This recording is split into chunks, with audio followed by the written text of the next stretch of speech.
How we doing, guys? This is going to be daily bread number 50, and today we're going to be outside. It's a little chilly now in Alma, Michigan, but it was way nicer a second ago, a couple minutes ago when I started reading.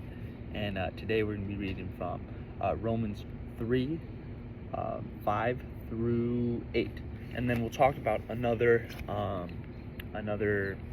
passage in Romans 5. So that kind of correlates, but let's get into it. It reads, but if our unrighteousness brings out God's righteousness more clearly, what shall we say? That God is unjust in bringing his wrath on us?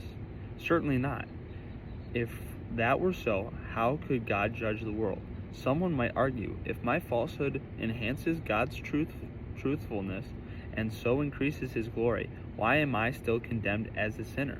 Why not say, as some slanderously claim, that we say, let us do evil that good may result? Their condemnation is just. So it's a bit darker. I've had a couple takes trying to get this right, but this is a really cool passage. It's interesting. It's got an interesting take to it, and it goes, but if our unrighteousness brings out God's righteousness more clearly, like, why wouldn't we do that more? Why wouldn't we be more unrighteous? Why wouldn't we sin more to gain more grace, to express more of God's glory? And I'll tell you why. Because that grace has already been given to you. Because Jesus died on the cross. He died for the sin of the world, for you and for me. So there's no sinning that will accumulate your grace like currency. You've accumulated that grace already. Because without that grace, me and you and all these people on the earth, we would not have the opportunity to go to heaven. We would not be even able to sniff heaven and eternity with our Lord. It says later in Romans 3, there is no one righteous, not even one. There is no one who understands. There is no one who seeks God. Because we don't deserve the grace that Jesus gave us with his love for us, dying, sacrificing himself for us. Romans 5:18 and 19 says, consequently, just as one trespass resulted in condemnation for all people, so also one righteous act resulted in the justification and life for all people.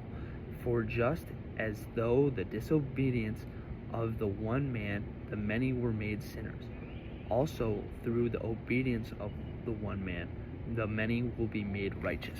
So obviously, the disobedience was Adam and Eve sinning in the Garden of Eden.